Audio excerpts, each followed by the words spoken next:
Okay, I'm just going to run you through all the settings I used and setting everything up. So I sent you a link to these, so you're just going to install Dolphin here and then grab whatever ISO file you want.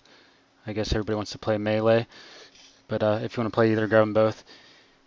Once you've installed Dolphin, open that up. They'll be in italics here. You'll say double click there to pull up the files. Either do that or click browse. Browse to where you have your ISO files. Um, and then once you do that, it will pull up these icons. So it'll look like this. Go into your options, go to configure, set your audio down because the game's super loud. Set the audio back N to D sound. I don't know if you need that. We had it at a different audio, but we're just trying it because I read that it decreases the lag. Make sure your GameCube tab, the settings look the same. If you're going to be hosting, I would set multiple controllers. So just click through standard controller. Everything else should be fine. Let's see. Go into options graphics. Look at your full screen. It's set to auto. Change it to 1280 by 720. We're trying to decrease the lag that way as well. We may end up changing this back into OpenGL just because it says it's more accurate, or just messing around with these, so just so you know where some of these graphics are. Because if we change it, if somebody changes it, we all have to change it, so it's the same. I think that's all. Well, I'll show you the controller. Controller gamepad, GameCube pad here. You're going to actually, this will be blank. Actually, it might show it as a D-pad. It'll show it like this initially. And then if you already have your adapter and the controller plugged in, it should show these other ones or something like that. Click one of those, it'll stay blank. Click the refresh button, and then it pops up. Go through and do all your keys. Don't set these modifiers here.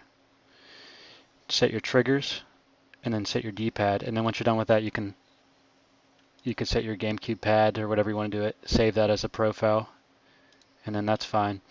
And then this hasn't worked for me, but try it anyhow. Right-click the games, go to properties, AR codes, the third tab.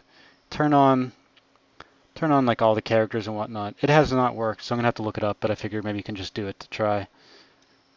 And then you're good with that. And then I'll show you how to forward your port real quick, at least for Comcast and Xfinity. It might not be the same for you, but so you can either continue with this step or skip this step depending on what you're going to do. Go to your Xfinity Advanced port forwarding, or depending on what you have, add a service.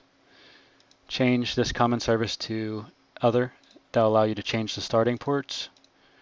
The starting ports are whenever you actually go into NetPlay and start the online game. So you click Tools, Start NetPlay.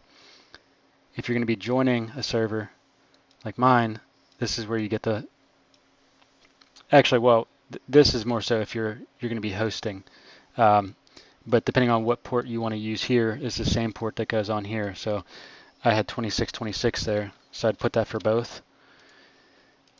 This you could just name it Dolphin for your other service, and then for the service type TCP, for the server IP address, you want to know what your IP is, and it might be different if you have with your router set up. So just come on here, IP config. It says IP4 address 10.0.0.14. Type that in right there. So you already have it ready. Click save there, and then you're good.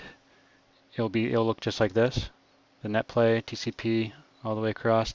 That will allow you to, for other people to bypass your firewall and the router. Once that's done, you're able to host games. But if you're just connecting to one, all you're going to be doing is typing in this IP address. This is mine, 98.219.224.1110 or 110, port 2626. So I'm going to show you. The hosting and the connecting are pretty much just pretty similar looking, but if you're going to host, you need to click forward port. You already have the 2626 port set. Select your game, click host. It's going to come up just like this. You know, you can change, you can set your pads. I guess once somebody joins, it changes to the name, so you could just leave that go, but yours is set. This is the chat window. I have not messed with the recording input. I believe I read that it is not set up, so just leave that go. And then you can change the game if you're playing a different game. Whenever you're ready, You just click start. The game will start up, and everybody that was in this room at the time will be in the game. All right, and that's basically it. But anytime you change settings, we all have to have the same setting. So it's just FYI.